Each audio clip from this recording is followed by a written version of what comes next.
Welcome back to Modern Aikidoist Podcast and Martial Wisdom. And it's a pleasure for me to have Dunken Francis back on the show for an interesting discussion. Welcome back, Dunken. Thanks for having me, mate. It was a pleasure. Good to have you here. I was really intrigued with your couple of videos that you just released on talking about Kokyunage. So I figured we'd have on kind of discuss it. And, I know that it's, an in-depth topic. We're probably not going to cover everything tonight and within this discussion, but our goal is to give a lot of things for people to talk about or think about in terms of their Aikido and exploring Kokyunage. So we talked a little bit before the show about perhaps covering definitions. So I'd like to have you go first, and also recommend if anybody has not seen the Aikido Silverdale videos on this to actually go look at them. Go check them out and you'll get some more detail. But Dunken, why don't you go ahead and describe your Kokyunage perspective and what you think it is? So from a traditional point of view, I was always originally taught that Sensei's framing of it, for the want of a better source, was basically that it's breath. It literally translates to breath throw. But the critical aspect of that is that when you're doing it as a drill, and so I'm talking about Kokyunage as a training process, not as a principle that you can apply to other things. So let's just separate that out first of all. The videos that Tristan was talking about were from a camp we did recently where I had a mat full of either non-Aiki people or new people, and I was trying to explain that Kokyunage is not only a brilliant way to train, it's such a invigorating and open and lovely feeling. It's a great way of building your awareness of where you are in time and space. It's a great way of building timing, great way of getting your confidence up. It was originally taught to me as being the entry level into dealing with multiple attackers. It kind of is, but only on a very, very entry level, But the most important thing that is often missed in all of the Kokyunage videos that you often see is that it is literally you are throwing with the breath. That's the emphasis. And quite often the Japanese names for things might not be as literal as us Westerners think, So the inference of the breath throw is that you're not actually grabbing hold and doing stuff to your partner. You are using whatever they contact. So it's normally a wrist grab. It might be a gi grab or something or whatever, but you're using their attachment to you and their intention to stay connected to you to then redirect and throw them. And that's the critical thing with Kokyunage. If you start getting hold of them, anyone with even a couple of years experience, the minute you get hold of someone, you can't help but start putting a twist on, or you're affecting, you're doing stuff to their structure, and then it ceases to become just a breath throw. It becomes then manipulation, and it basically becomes some form of technique. So from the point of view that I was talking about it in those videos, it's the whole process of understanding when your partner has decided in that frame of the timeline of the movement, the interaction between you and your partner, when they've decided they're absolutely going to grab you. So they're standing there, then they think, okay, I'm going to grab him. Then they start moving, and then they reach out, and then there's that point where they are committed and they can't stop. They've already decided, their brain has fired. And at that point, then you have a fraction of a second to offer them something and to start to lead it away. And the more experience you get, the better you get at leading them. So you're leading them into a breaking of posture, kazushi, however you want to frame it. And then you can redirect. And you see, this is a lot of the stuff later on in life, you see Sensei doing no touch throwing. And the problem with that is that he was very, very good at it. And that's the extension of what we've just talked about. People were going to grab him and he was effectively disappearing. But it's very easy for that to dip its toes in the seas of this old man who I've got massive respect for wants me to do this, so I'm going to fall over anyway. And I'm not inferring that that's what happened all the time, but this is what can happen in this drill. If your ukis become overly compliant, the drill itself loses some of its meaning and a lot of its usefulness. So you have to have an uke that genuinely wants to grab hold of the person that's there. So I always set, we'll have one person in the middle, And if it's all new people, we'll line people up and everyone gets to do it in a straight line so they can repeat the action, get that Kaizen, incremental improvement thing. They can learn the body language. And if they've got a tall person or a fat person or a strong person, whatever it is, they can learn how they have to make adjustments within their own body. And then they can replay that whole kinetic chain and the muscle memory in their head. Then you can do the thing where you're surrounding with people and they've got to start turning and they've got to expand and contract and all of those nuances happen to it. But the minute the uke just kind of walks up and grabs hold of them like they're not concerned, or if they go steaming in and fall over before you've even touched them, the whole process disengages. So it is quite a subtle process as a training methodology. And on one hand, you see a lot of it just being people falling over and having a lot of fun rolling around. And on the other hand, you see people treating it like technique. So it's the reason I made those videos, because I have a real bee in my bonnet about it, because my sensei was so particular. He was my sensei, Hayden Foster sensei. His sensei was Kenshiro Abe, who was the all judo champion. He was the guy on the train with O sensei that he was pinned with one finger. The famous an astonishing judo guy, and one of the last guys to train in the full, I think it's 13 aspects of Budo.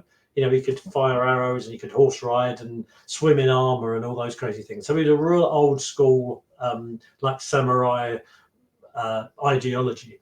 And he was adamant that judo also had, because he was a judoka originally, judo also had training methodologies like Kokyunage, whereby your partner is committed, but at the moment of contact, you are then starting to lead not only just the physical body, but the intention of the attack. And the better that gets, the more you can engage beforehand. And I've seen another sensei who's a huge influence on me and on my sensei, Saito sensei. He would do this thing where you could see he would be putting out his intention. So he wouldn't just be standing there waiting to be grabbed. He would be offering something, and the way he'd be shaping his hand or his tekatana and shaping his body would manipulate the way people would then grab. And if it was fast and he was surrounded by people, there would be no time for people to make the attack. He would be then closing them down and making a compression to their space, still not really attacking or grabbing them, but so that they react, and then using that contact to stop the Kokyunage. So there's layers within layers of this, but it has to be done genuinely and with commitment, because without an uke behaving correctly and committing themselves to it, number one, you can't perform Kokyunage how I believe it was originally designed, and number two, the uke does not get the benefit of being thrown through random shapes, which improves their ukemi. Mm-hmm. If that makes sense. Yeah, it does. And I think within there, one of the definitions as we're setting up for this, and I was thinking about it in my mind, was inevitably, and I feel this way too, that one of the definitions of Kokyunage, of course, being breath throw, is that all techniques use breathing, integrate breathing with it. And if we don't mention this and define it, I'm sure we're going to get a ton of comments in the comments section about, every technique is a Kokyunage technically, because they all use breath. Which is true. Yeah.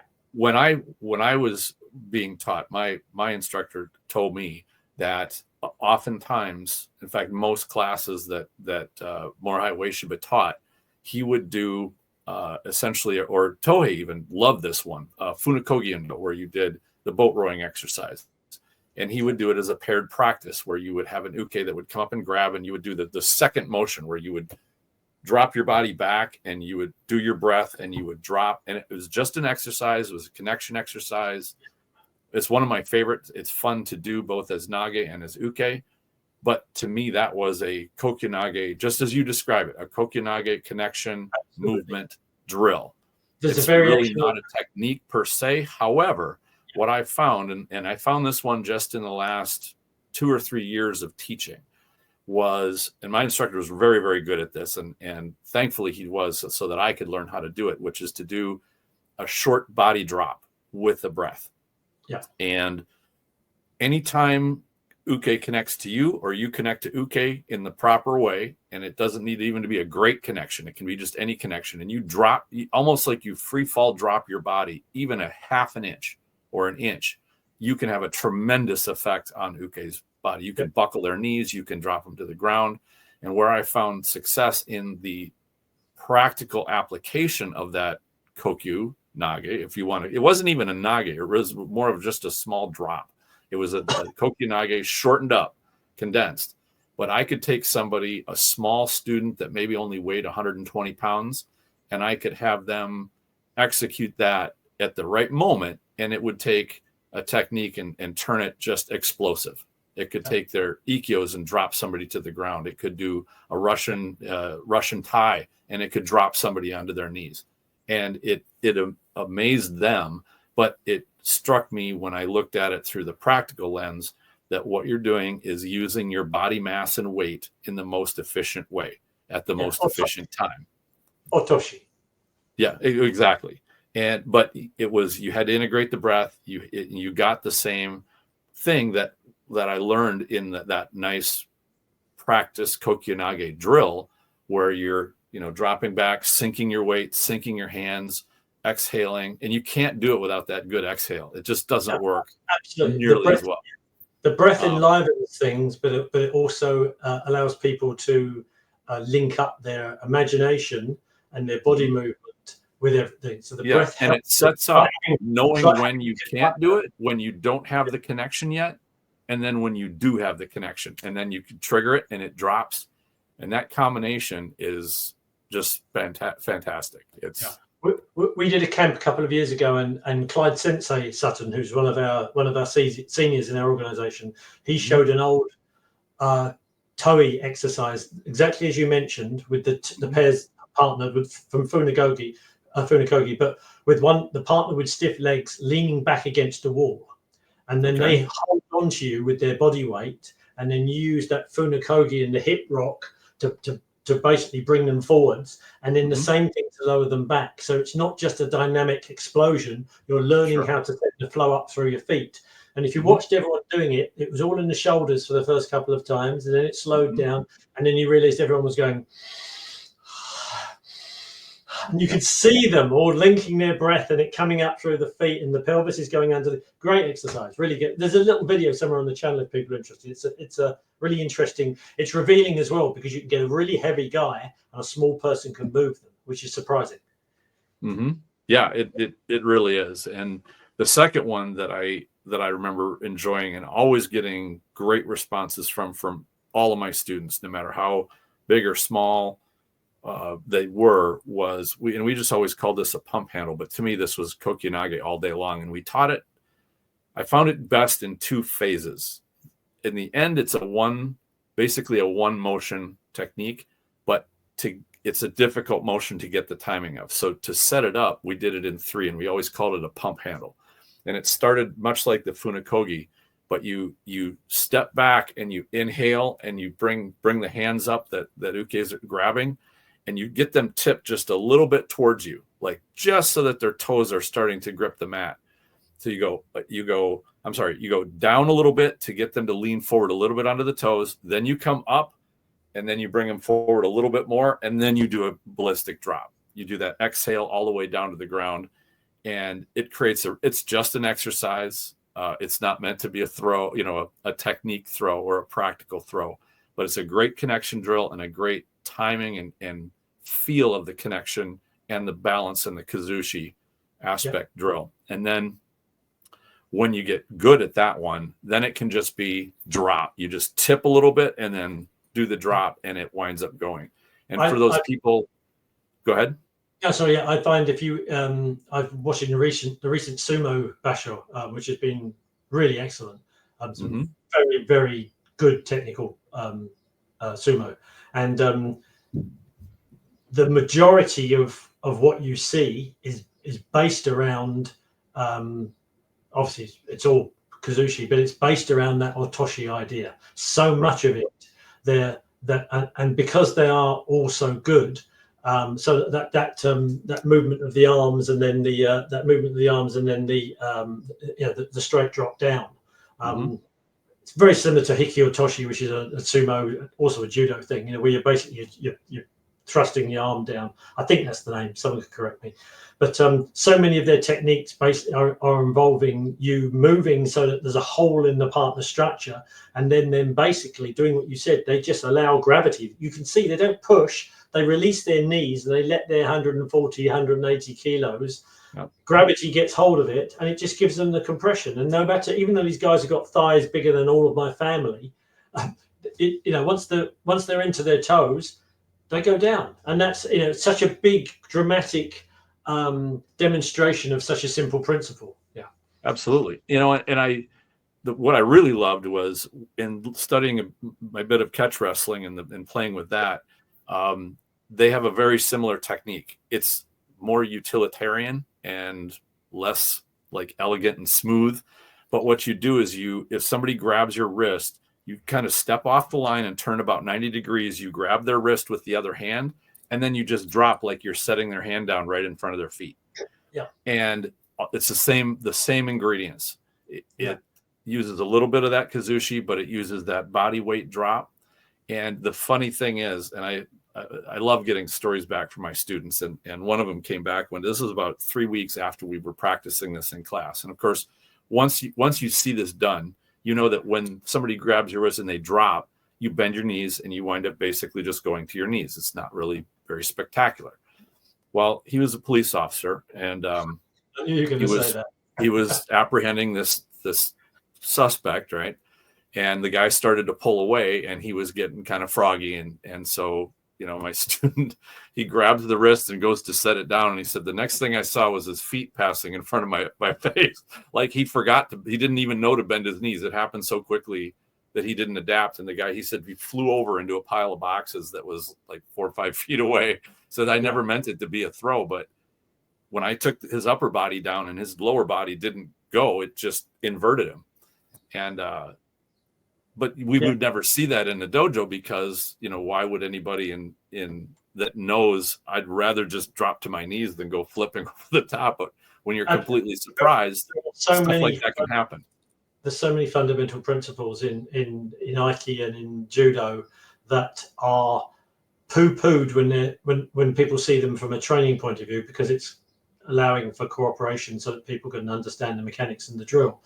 But that actually have, as you say, if they're done for the first time and people are surprised, and that element of surprise is a huge thing when applying techniques. It is so huge, yeah.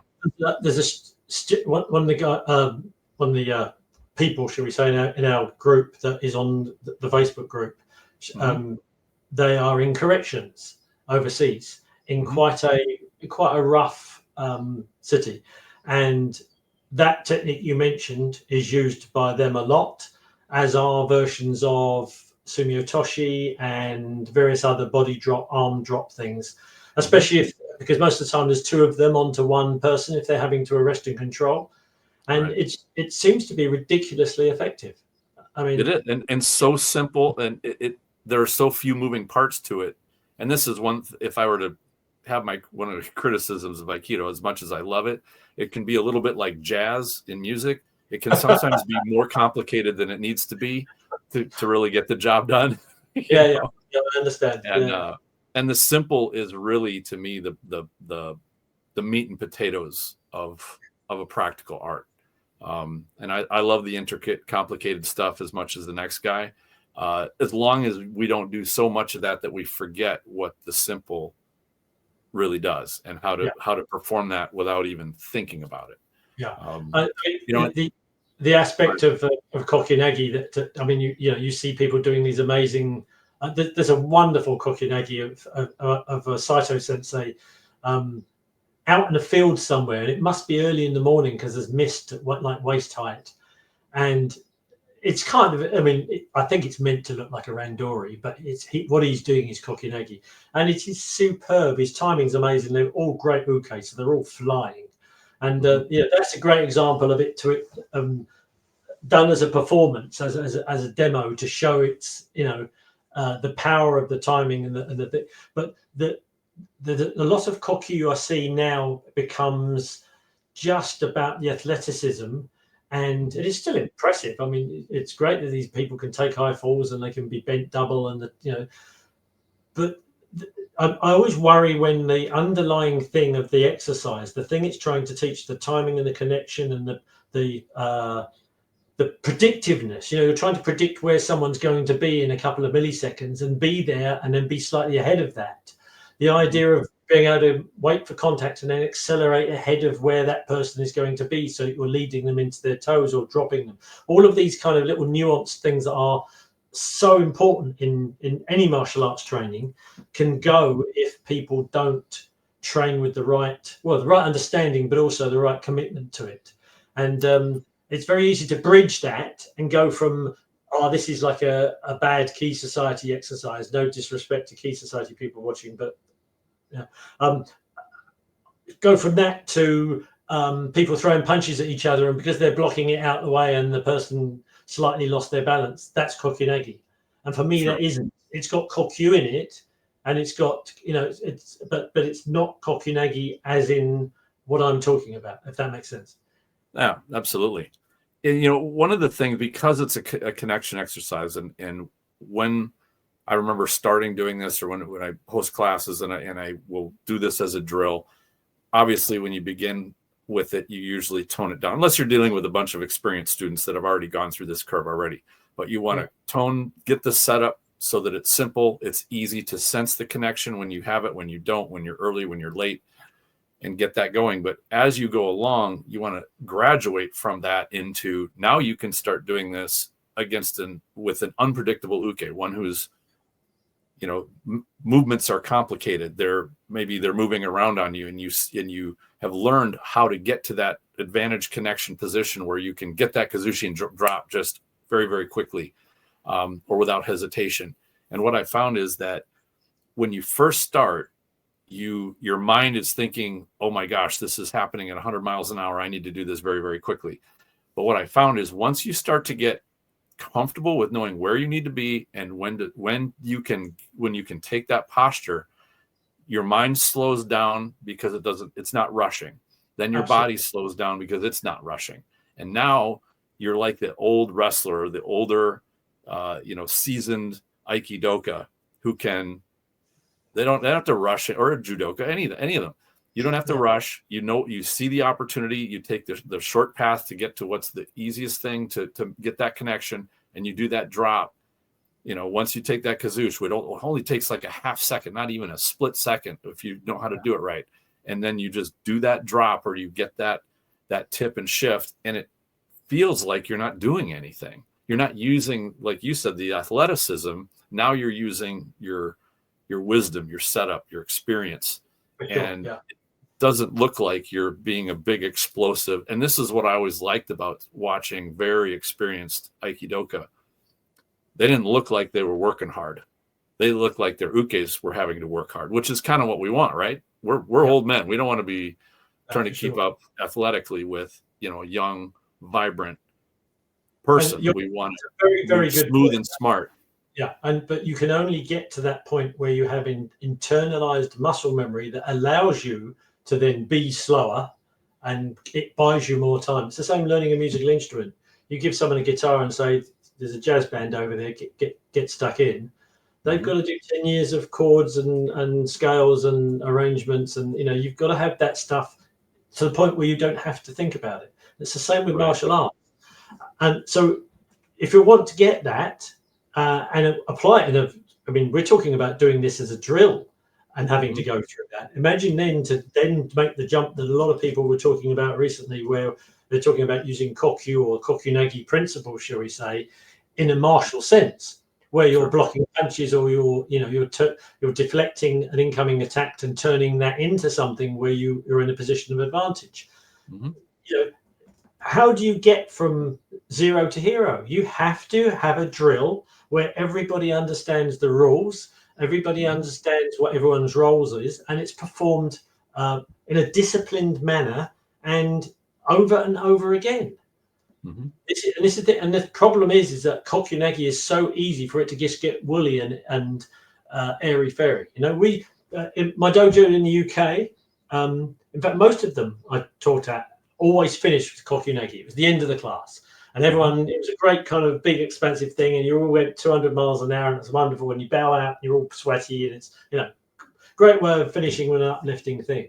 But it was very easy for it to end up being slightly competitive, which you kind of get with men in a room anyway, a little bit. But you notice the odd gi being grabbed and the odd wrist getting tweaked, and and it starts to lose what it should be. And I think you're just setting yourself back a step to learning that internalized thing that you were so rightly talking about, where you're not thinking about it, you're just positioning yourself, and your body knows where it should be instinctively, because you're scanning and you're listening to what's going on. I mean, listening in a broad sense, not just hearing what your partner's, but seeing and feeling everything, the whole situation. And that allows you then to move intuitively into the right space and use that Otoshi drop, which most of Kokyunage has. Yeah. So again, I think that the training it properly is important, is very important. One thing too that I've always found helpful, and this helped me in kind of my brain when my instructor would do this from time to time, and I really wanted to expand on it, which was to isolate certain aspects of it. And one of the things I found the most useful with students is because almost all of them, myself included, was totally guilty of this. I was always of the, well, what am I doing wrong? Or should I be doing? Where should my feet be? What should my balance be? To turn that around and say, all right, what do I need uke to be? What do I need to lead them into? And the big one is to get them off balance, right? Kazushi is a major thing. Of course, it's a major thing with judo and whatnot as well. But I'll use that drill to say, okay, the aspect we're going to focus on now is I want you, Nage, to feel when uke has their posture and when when exactly they lose it, when you have it. And of course, the newer students will always take it really big to usually the point where uke has to take a step. And it's like, okay, you got it, which is cool. Now can you get it without making uke have to take a step? Do it so subtly that they shift their weight on their feet and they're kind of locked up, but they're not so locked up that they have to take a step, because now you need to be sneaky about it.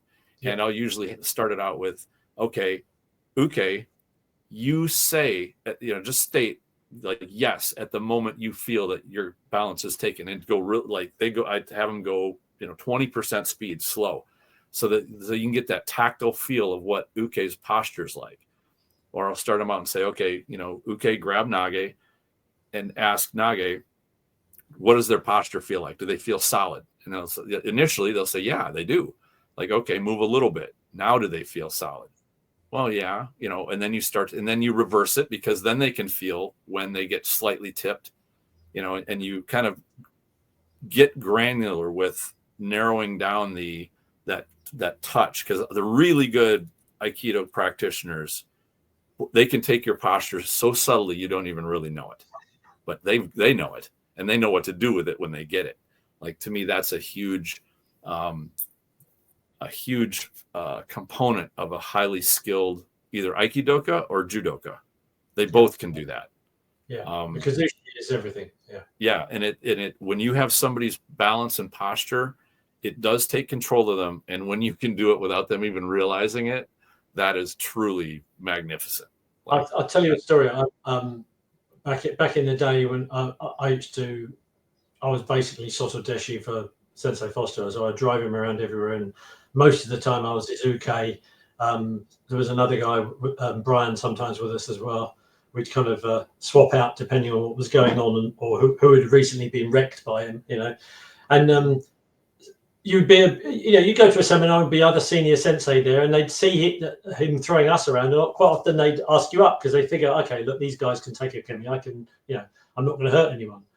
And the interesting thing is that when people were showing basics, which I have to say wasn't that often, most people try and show something quite flashy at seminars, but you can always tell when it's the really old guys that have got nothing to prove, because they'll show something from Kihon.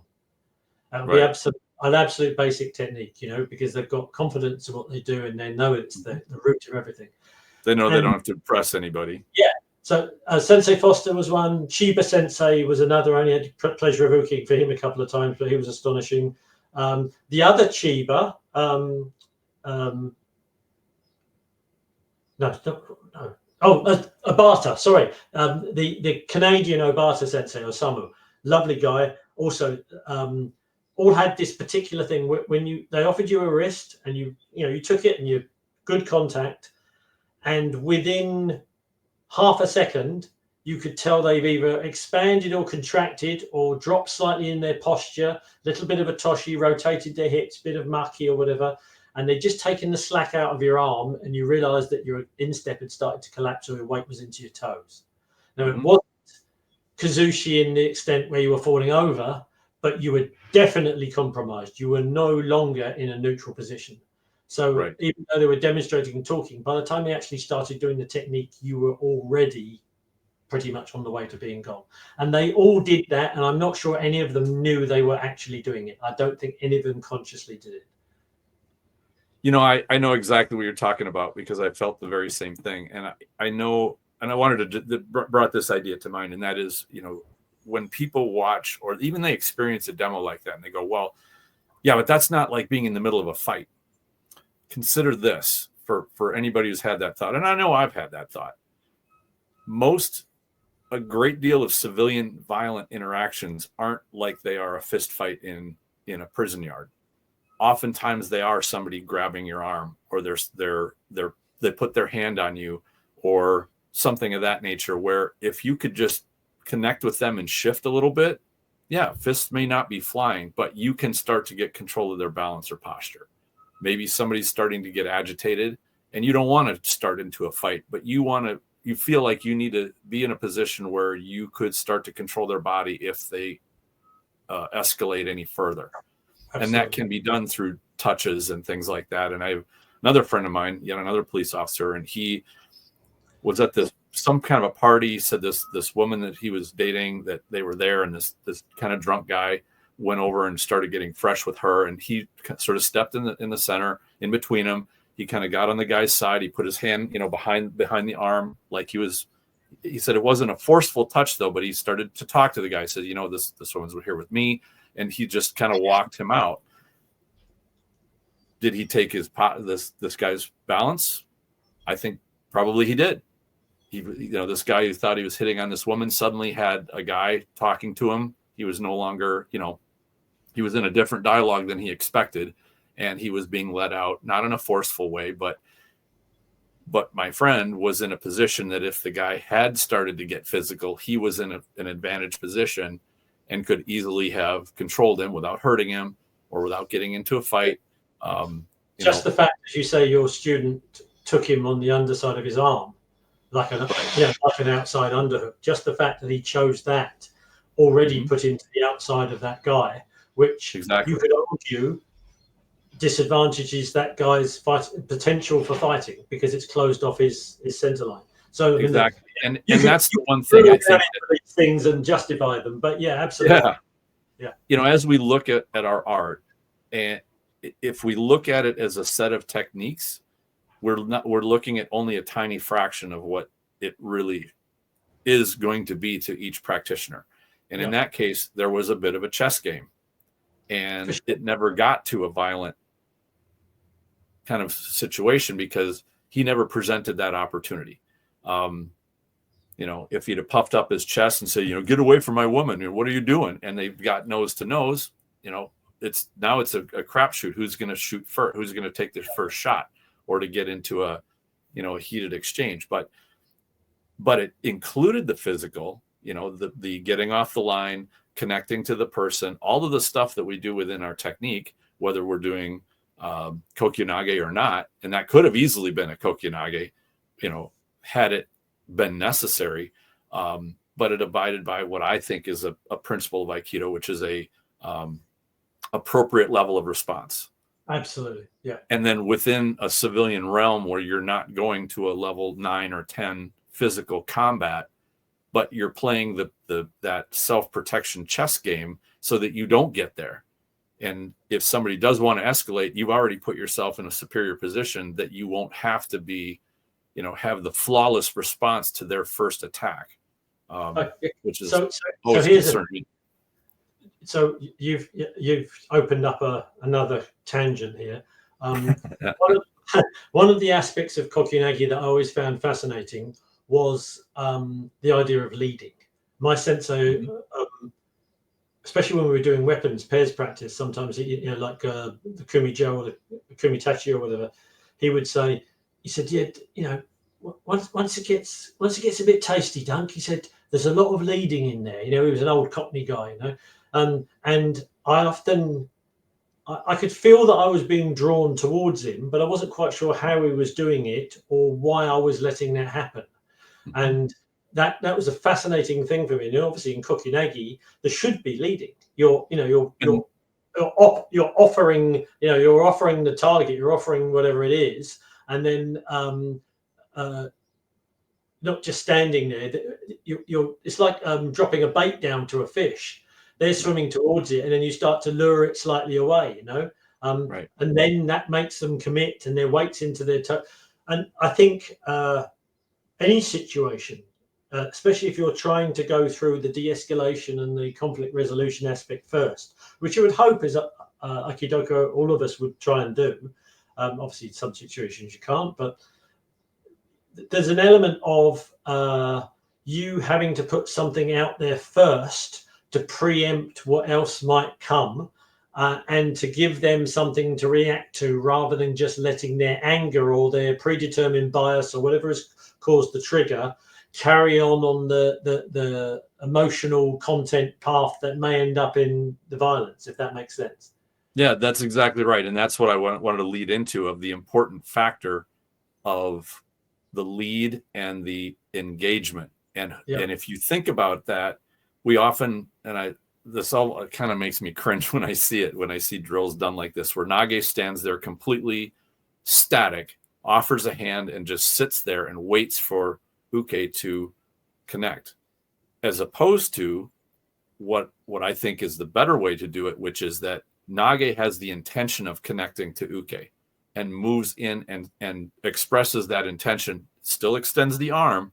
And if you're not really looking, you won't see really the difference. But when you know what to look for, you will definitely see the difference of a Nage who extends in a way that they are anticipating the connection and actually inviting it and leading it, not just standing there with an arm dangling out.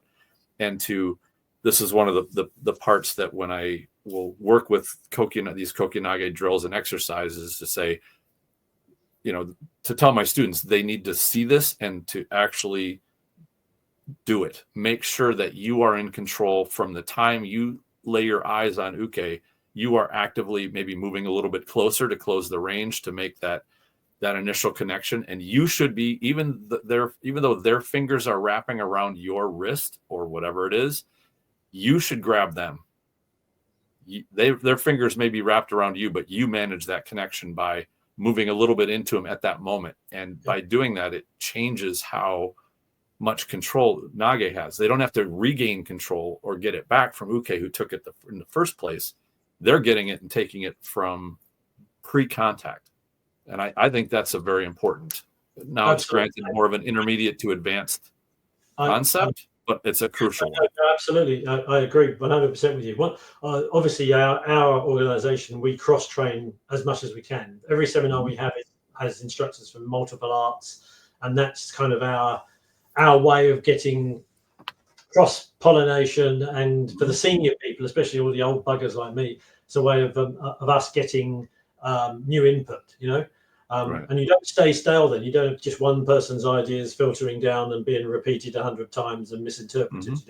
Things get challenged. And one of the things I picked up from a judoka, which was fascinating, was from with a wrist grab. We were doing Tenshinagi or something fairly straightforward, and he was talking about when he grabbed hold of me. He said, "I like the fact that you're opening your tegatana up and it's filling out my grip."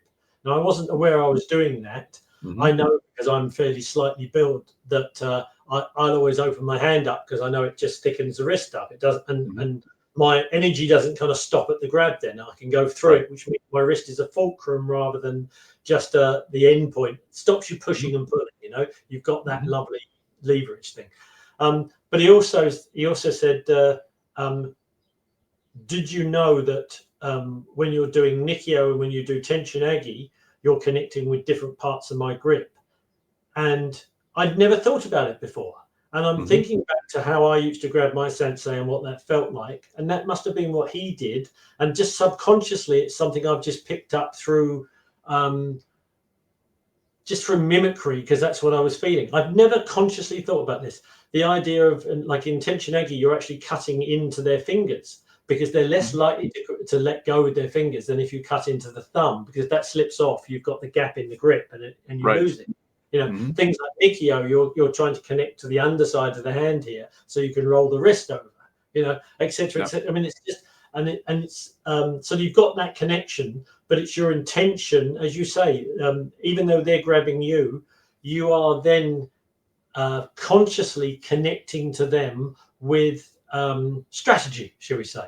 And then the sort of Kokyunage again is another element of another drill, I feel, in which you can train that, because the shape of your hand as you offer it. I think on one of the videos I posted, there was, if you offer an eye hammy and they're coming across, cross-handed, you tend to, if you're making tenkan, you tend to get the outside of the body. If you offer yaku hammy, you tend to get the inside of the body. Just things like that. You can stop it being a random attack and make it become predictive, which gives you more time to process, and it gives you certain options that you might not have. It's all a drill, but it's all teaching you skill sets which have absolute practical value, for sure. Right. I always thought that the biggest challenge really of Aikido in teaching was not in teaching the physical movements, which are somewhat difficult, but not impossible, but it's teaching that mental sharpness. And when I watch some of the films and videos of the really well-known instructors, you watch a Gozo Shiota or a Chiba Sensei, you do not see any mental gaps in their attention. They are ready to go at every single moment. It's not like they're mentally at rest and then, oh, I got to do a technique and now I'll turn on. They have that remaining that zanshin all the time. And to me, that's the difficult part to actually teach, because it's easy when you're in a student, and I don't blame students for this. I was in the same way. When you go into I need to watch and study and learn, observe and learn, you're in an observation, kind of a learning mode, not in I'm like a coiled spring ready to go mode. You need to be in that learning mode in order to absorb. But you also know when to have to turn it on. And that can be the equivalent to, you're with your family, you're out shopping or something, you're trying to deal with the kids, you're trying to manage, okay, we're going to go get ice cream, or we have to go buy this. And then suddenly now you're faced with a potential self-defense situation, a perceived threat. And now you have to switch from relaxed handling family mode into tactical mode. How do I make sure my family's protected? Who is this person? Are there multiple people? What the hell's going on? That's when that zanshin has to be there. And yes, I get that when you're out with your family, you want to have that aspect of zanshin all the time, where you're watching, you're keeping an eye, as well as managing your kids. But we know that in real life, sometimes you're just not quite paying attention all the time. But when you pick up that, whether it's an instinct or whether it's suddenly you do observe something that doesn't look right or feel right or sound right, now it's got to be full on ready. But you're relaxed enough so that you can think your way out, to use your smarts to play the chess game, for sure, and do it properly. And to me, that readiness part is, if you get it down way granular, down to the practice drill thing, it's having that you're controlling all of this interaction when you're nage, from start to finish. Yeah, and any interaction, like you just mentioned, takes lots of rapid decision making. You have to assess the situation. You've got to be predictive. You've got to look at the distance, the physical space, the mental thing, the emotional content. There's so many things going on in a short space of time. And you might have to make decisions with very little information. Absolutely. It's very, very difficult. But like anything, you can train your brain to at least discount the ththings that clearly aren't useful to you and narrow down the decision making. And again, getting back to the Kokyunage as a drill, if you've got a white belt and you get them in the middle and you've got 3 people just coming up, grabbing them from different angles, a little bit of pressure. I always say once people have got roughly the shape, grab them and push it towards their body a bit. So you're not just grabbing and going solid. And that gives them a feeling of a line of force that they can then redirect. It's a nice entry level way of doing it. And you realize then that they throw someone and they're standing there, and then they realize there's someone behind them trying to grab their arm. And that alone, just that thing, they're turning and they're using their peripheral vision and they're saying, okay, who's next? And that's the second level of it, and they get used to it. And then you throw a purple belt or a brown belt in, they go in and they're offering their hand to the first person and getting a reaction. And as they're gone, they've already picked the next one. So they've already gone past that stage of waiting to see what's going to happen and tracking, and they're trying to control the situation. And it's a different mentality. And in the situation, like you said beforehand, with your family or whatever, where you're in a random situation with very little information, if you have the ability to think quickly and to be a bit, we'll call it user-rimmy, be preemptive.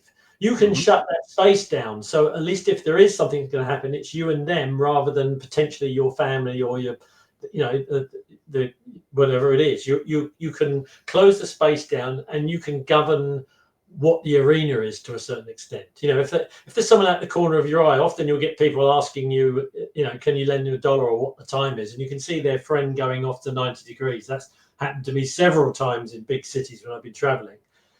If you close the space down or change the angle, that's kind of been nullified, and it's the same kind of, and it's the same skill set you can develop in Kokyunage. That's right. And that's why I wanted to bring this up, and you nailed it exactly right. Okay, so now we've taken it from a connection drill to an attention drill, and you can do it, start with one-on-one, but even, we would always call these jiawazas just as an exercise, but say you had 3 people or 4 people and you had a nage in the middle, and you just say, okay, just do the connection exercise, but now you're going to control which one comes in. You make eye contact.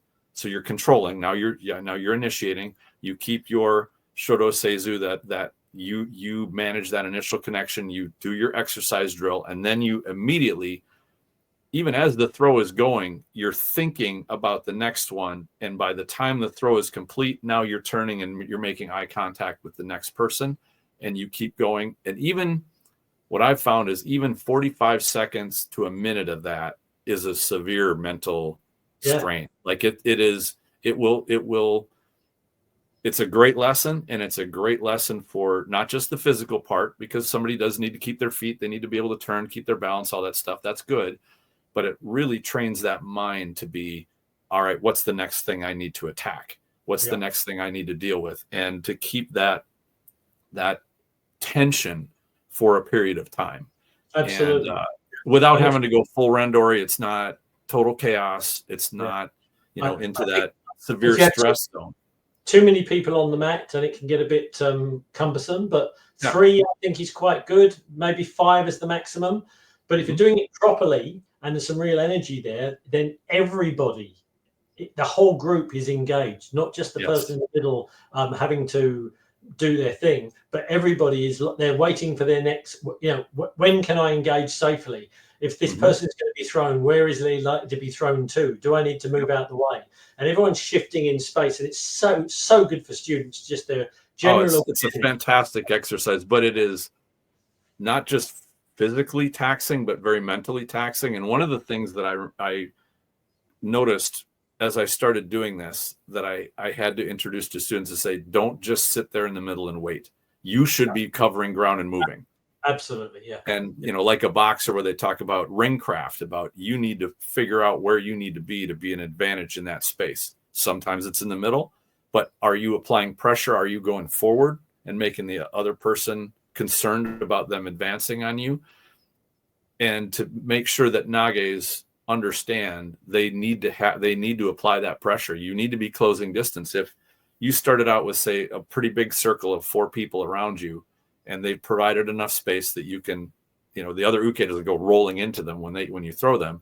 Well, by the time you're done, that's probably quite a bit of space between you and the next uke. So you're going to probably have to close it.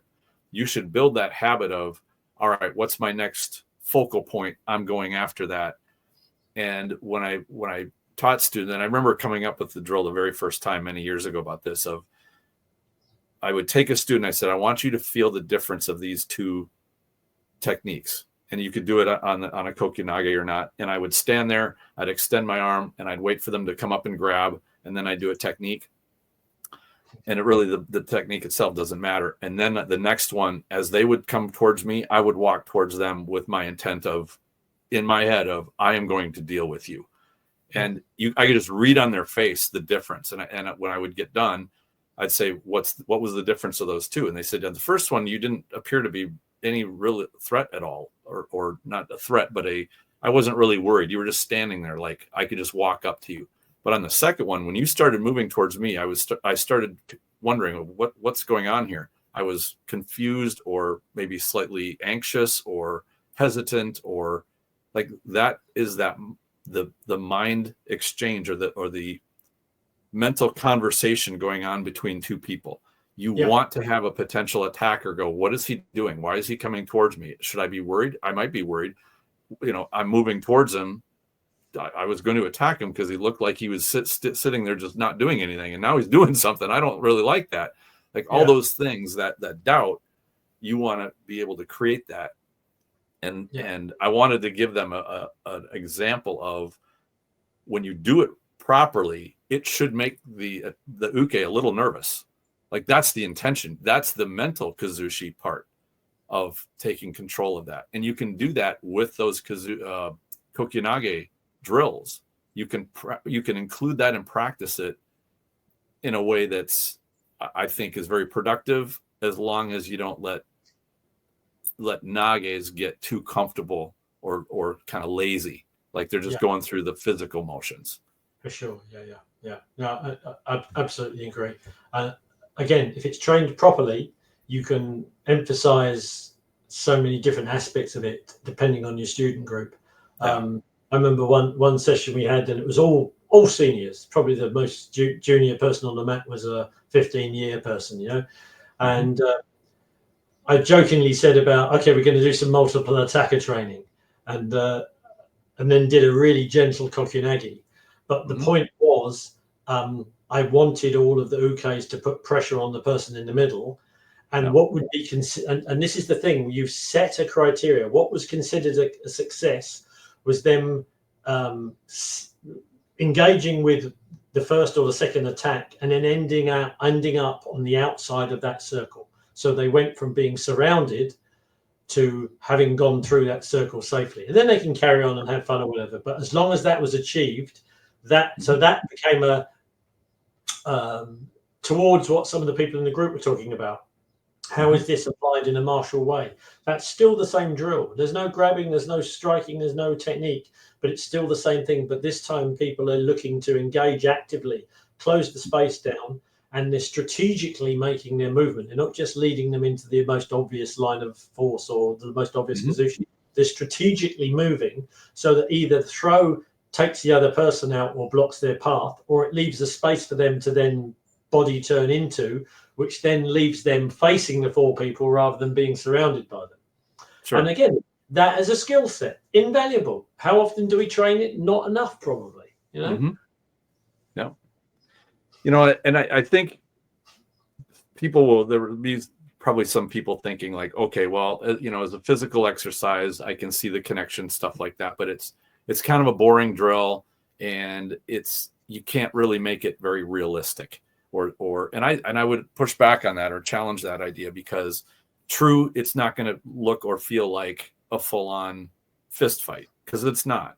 However, what you can do, and we talked about what you can do on the beginning side of the technique, like before the throw. There's a bunch of stuff with we talked about the connection, the initiation, that the mental stuff. But there's also on the backside, and this is one of the things I loved the most, that when I was visiting dojos or I learned from other instructors, was an aikido taboo. You just never did this. As an uke, you were never unpredictable. You should be very predictable by Nage. I found I had great fun, and this is a way that you could have great fun with this drill, is to say, okay, we understand that you, Nage, know how to get thrown and now know how to go into a beautiful ukemi roll. All right. But normal people don't do that. If you did a Kokyunage on a normal person, they're going to fall very clumsy. And I would just use like the Funakogi one that I described. They wouldn't go into a nice front roll. They would drop on all fours. So uke, and you do this at certain times, say, all right, uke, now every once in a while, pretend you're just some clumsy oaf that when you get thrown, you just go down on all fours, or you just let go. So now Nage can get used to what happens if the person just drops on all fours. Now what do you do? Or they let go. They know, I'm not letting my body just get totally chucked. I'm just going to give up and let go. Yeah. So they're not surprised when it happens. And then, you as an instructor, you could teach, all right, so if they do let go and they're standing there, what do? You could give them a backup technique or a couple of backup techniques. You could say, all right, if they let go, you back off, and now you make them come to you. Maybe you did already back off because your Kokyunage included a back step. So now you've created some distance, and to say, all right, if that happens, you've kind of got your order of operations of, this, that, or the other. One of the ones that I really liked over the last couple of years, and I included this on the Spirit Aikido online program, was if you get somebody on all fours, you put a hand or both hands on one scapula and you sprawl on it, you put weight on it. If you get somebody down like that, they have to be a very experienced ground person to turn that around. So the sprawl defense against a rugby tackle, or in this country it's a rugby tackle. Everyone plays rugby before they're even born. I mean, there's a queue of All Blacks around every corner. It's ridiculous. Every single pub fight, someone will do a rugby tackle. It's just hardwired into the Kiwi mentality, and they're all very good at it. It's not like a drunk British person, they're all very, very good at it. So the sprawl, I don't know why every single martial arts club in New Zealand doesn't teach it, and they don't, especially the Aikido club. But it's such a common thing. Especially now when people watch MMA and stuff, they see single leg takedowns. They've got a few beers in them. They might try it even if they've never done it before, just because they get all full of, Yeah. And over here we have, wrestling in high school. Anybody who's played football, any male who's had brothers, they all know how to grab somebody and tackle them to the ground. So it's the sprawl should be in the syllabus. Absolutely, 100%. In fact, I wouldn't call somebody a martial artist unless they knew how to do a sprawl. Yeah, and it's so simple. You can teach it basically to someone in 10 minutes. Absolutely. I'm sure I've said to you how to do it because he was a decent rounded martial artist. But you'll get a kick out of this story. My dad started Aikido when he was 70 years old, and when he did it for about 8 or 9 years before his health just wouldn't let him keep going. But by the time he was testing for his brown belt, and we had been working on the sprawl like a couple of times in the year leading up to it.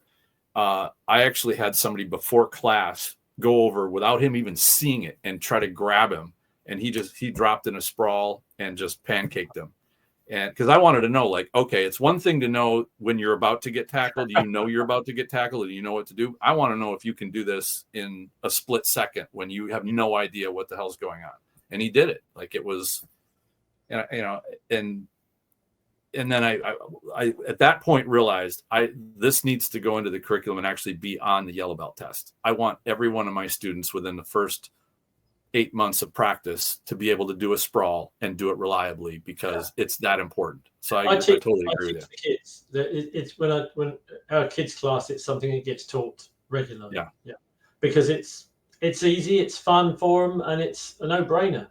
Yeah, and it works. I mean, it's not very reliable. High reliable. It's not 100%, but it's a high percentage response that it does what nothing else can do. There are counters for leg takedowns and tackles and things like that, but boy, that sprawl, it's like the crown jewel of the defenses against tackles and body locks and leg takedowns. Yeah, absolutely. it always bemuses me when arts become so specialized that you'll see someone do a technique and then you'll get the comments, either the ridiculous online community or in real life, where people say, oh, but that isn't karate, or that isn't aikido. Right. It's like, well, apart from I don't see the point in the comment, because it's someone's view, but names are just names. We had this the other day. We were talking about what was it? Some people call it Rippo, some call it Sokoman Rimanagi, some people call it Cyanagi, some people call it who cares? Call it Eric. No one cares. Can you do it? Can you do what your instructor says? And technique number 47. Can you do it? That's all that matters. And so I think Aikido or karate or whatever should be whatever you deem it to be. Yep. That's true. And what art can actually make a claim on a particular technique? No, it's I mean, the whole idea is absurd. Right? Two arms, two legs, trying to move out of the camera. Exactly. What can you possibly, if something gets off a spaceship and it's got tentacles and stuff, then, you've got to change things up. Yep. And this is where, and I wanted to take this like one step farther. And that is when you tell uke, all right, now you can adapt to the technique that's being applied to you creatively. All right, maybe you go on all fours, maybe you let go. But maybe as you're going down, you see their legs. And so you turn that, if, Nage is going to chuck you at their feet, why not reach out and try to get a leg takedown? Why not grab an ankle pick or a hook or something like that? Now you're bridging slowly, one step at a time, into an active, responsive, live uke, and getting Nage comfortable with, all right, uke throws something of a surprise at you. The fight doesn't leave them when you put them down on all fours. Now what do you do? Because it's great to have your super cool move where you definitely bring somebody to the ground. And, if we always practice that, as soon as that happens, that uke just gives up. Well, that's not terribly realistic. Somebody might not give up. They might crawl after you, and go after your legs or your ankles or what have you. So throw that in there. And, and this is, again, why I understand where instructors are coming from, where they're like, oh, I don't want my students just going off the rails and turning all the practice into just a willy-nilly, go crazy festival. I get that. You should stick with what you're doing. However, you should also leave room for exploring the options so that they're comfortable with them. No, absolutely. And not having such a rigid formula that if the formula gets broken or altered somehow, they go to pieces. Like they don't know what to do because they've never practiced it. It's interesting that a conversation ostensibly about Kokyunage has become more focused on the uke side of it and the uke training with correct intention, shall we say, to allow the Nage to then have options that give them the best experience and the best chance of learning what they're meant to be learning from that drill. Right. Which was kind of what we started off with, really, with the idea of this is what the drill is, and if it's not done correctly, it becomes many other things and becomes less useful. So I think, it's a shame we can't magically put some information graphics up. You need the uke to be committed. You need everybody to understand what if you want to call them, rules are. You need the grip to have decent connection, but to also not be static. So not just stop grabbing and stopping dead. There needs to be some inertia there. The Nage needs to use some irimi and some intention to close down the space and to actively engage with the people that they want them to be the attacker, if you like, rather than just standing there. There has to be an element of awareness of the connection between the two people, or the leading has to be so good there's no connection at a very high level. But also everything is only going to be effective with that otoshi that you were talking about. I mean, That's pretty much, that's kind of your elevator pitch for Kokyunage, really. Yeah. And that's the, when I watched the videos and I got a feeling for not only the point you were getting across, but also I tried to put my sort of analyst brain on of, okay, what are most Aikidoka probably going to think about this? And from my experience, they'll often look at something like that and they'll go, well, that's a good theoretical play exercise, but how would you expand it? How would you use this in terms of bridging to the practical? And I think that there is a way to do it. And we've discussed a number of ways to do it on the front end and on the back end. So you can start from what would be considered an almost sterile, isolated exercise and expand on it to make it fun, have a lot of variables, even getting into the multiple people and the mindset and the focus. One of the things that I remember hearing from my students was, in going through learning about getting to Randori and getting through Jiawaza, the mental focus was probably the toughest thing for them to have that ongoing zanshin for a minute to 2 minutes with pure chaos and trying to be able to keep an eye on everybody, but do it in a calm way and to manage your own energy. So even as challenging as that is, the exercise we're talking about can give you the initial building blocks of getting to that point. Absolutely. And so I don't view it as a simplistic exercise. It is only if that's all the instructor wants to get out of it, or all the instructor lets their student get out of it is a simplistic, connection exercise. Yeah, there's a lot more to it than that. Yeah.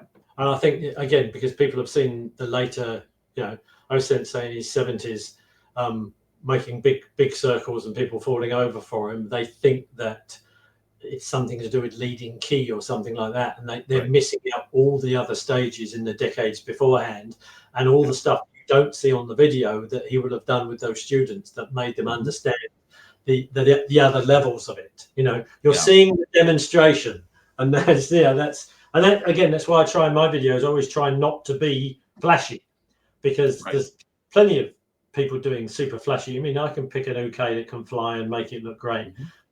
Probably get more views as well, but I don't think that necessarily, apart from it being aesthetically nice to look at, I don't think it's that useful, especially for an art that's under a bit of duress at the moment, to be polite.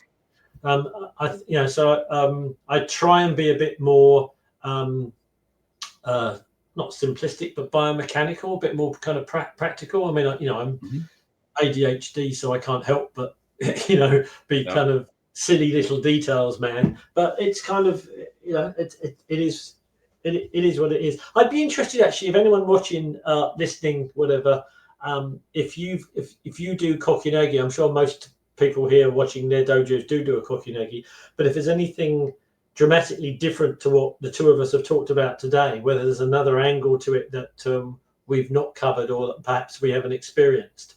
I'm thinking maybe of like the Tamiki guys might have more of a Kokyunage Randori crossover. Might even involve the knife stuff, the Tanto stuff, or maybe the Key that would Society. Be interesting to see or hear about. Whether the Key Society guys perhaps have something that's more kind of intention and key based, and they I'm not writing anything off. I'd be genuinely interested to see if there's any other facets to it that perhaps I'm not acknowledging. So if you've got something, throw it in the comments or message us in the group or whatever, because I'd be keen to see what else is out there. Yeah. It's interesting you bring that up when you talked about doing the flashy technique and thing and sharing on video and whatnot. And when I started this whole channel, it was one of my thoughts, like, how would I contribute to the space of Aikido and its image and how it's perceived, and I gave some thought to doing kind of what everybody else does, like, here's me doing technique. And the part that lost me, I need to do a different approach, was there's plenty of people showing technique, showing flashy technique, showing a physically or visually attractive, aesthetically pleasing technique, but I never felt. And yes, that it's impressive. There's some really great technicians out there, but I didn't feel like it was really making a huge impact on the image and reputation of Aikido, nor did it really help much those people that were training Aikido. They'd say, yeah, I really like watching this, but it wasn't conducive to them actually adopting a new way of growing their own Aikido. You know, they could watch a Tissier or, you know, some of these really good technicians out there, you know, whether they're contemporaries now or, you know, were previous instructors like a Chiba, and they go, wow, you know, everybody goes, well, this is so cool to watch. But I felt like having just that visual cue was more entertainment than it was education or expanding the mind. If you don't expand the mind, you can't expand yourself and your art. And so that's why I like these discussions and sharing ideas and you know, helping people think about what they can do to expand their own art. And I certainly wouldn't discourage them from watching videos or studying technique. Absolutely do it. But also, you know, what we're talking about here is maybe some ideas for how somebody can look at their own training, whether they're an instructor or even a student who wants to expand their training, and add things that they aren't doing right now that might give them better insights and better practice and expand their art that way. Yeah, no, absolutely. Yeah, I mean, any traditional system has to be challenged, and you just have to find a way of doing it respectfully, and hopefully involve enough people in that discussion so that bad habits get erased and new ideas get explored. And, you know, I mean, even if you try new ideas out and after a while you decide perhaps the traditional way did have benefits, you just didn't realize it until you tried other things. But you've got, repeating the same thing over and over again, it's just going to lead to misunderstanding and you know, exactly, things going stale. So I'd be genuinely interested, because it's such an old school traditional exercise. I'd be really interested in seeing if anyone else is doing anything that's dramatically different, you know. Whatever it is, even if it's just the rules of the game or the way they train it, or I know some dojos do, everyone does a certain amount of throws, or some people do it with a stopwatch, everyone gets 30 seconds or whatever it is, you know. I'd just be interested to see. Yeah, I'm always keen to steal things off people. Yeah, absolutely. And one of the things that the Kokyunage exercises and drills really taught me was how spoiled we are as Aikidoka to have people that are comfortable rolling when we throw them. And when it struck me was when I would go practice with somebody who was either new or was kind of experienced, but then for some reason they had kind of a brain fart, and they would normally do pretty good ikemi, and then they suddenly didn't, and it was a catastrophic, you know, throw, or you had to tone way back with somebody who wasn't comfortable with their rolling yet, because you don't want to hurt. I mean, even on a padded mat, if you throw somebody down and they just don't do any ukemi at all, they can hurt themselves. It sucks. It's not fun. So, you know, and as fun as it is to really get somebody that's got a good ukemi and you can start just chucking them around, to realize, you know, be careful. If you do that to somebody that doesn't know, they're going to get hurt more than likely. No, absolutely. Again, it's another aspect of the drill that's really useful. People are getting to do ukemi from positions that they might not be expecting at the time, and they're going to have to learn to turn and face the roll and all that kind of stuff. And it's there's many levels to it. It's definitely a great a great system, a great drill system for improving your core skills. Absolutely. Yeah. Very cool. I think we covered quite a lot of ground here. Is there anything you'd like to say to wrap things up? Well, we've got our next big seminar is in the last weekend, Friday, Saturday, Sunday, Monday of January next year, and we do have accommodation at the dojo. If anyone fancies a trip to New Zealand, we've had this in the past where people have come over and they've used the dojo as like a base, you know, and just travel around and see. I mean, it's a beautiful country. It's absolutely stunning place to come and visit. But it's 4 days training. Places on earth. Yeah, we should have, like, I think maybe 8 or 10 instructors from probably 7 different martial arts, and they're all good, real good people. It's a great atmosphere because everyone knows that when they're in the dojo, everyone's family. So it's very supportive, lots of banter, And the Saturday night barbecue is absolutely legendary. I think we've got a half a sheep spit roast this year, and someone bringing along 40 gallons of homemade cider or something. So yeah, it's a good experience. Anyone fancies it, come along, because it's always good to see new faces. And we've had some people that have turned up from watching the YouTube stuff, and who have been wonderful. Nice. I don't know any people that have seen the guy called Paddy from the UK, who does reenactment and Hema, the medieval stuff. He did some fabulous stuff on spear versus swords, and basically it was about my eye and body movement. And he just turned up at the dojo. Hi, remember me? It was like, fabulous. So if anyone's out there and fancies joining in and doing a bit of cross training, obviously it's a long way, it's the middle of nowhere. But if you're not doing that, I definitely suggest next time you do a seminar, try and invite your local martial artists. Don't think of them as being those people that do that stuff. Make contact with them, reach out, say, look, we've got a seminar. Would you come and do an hour?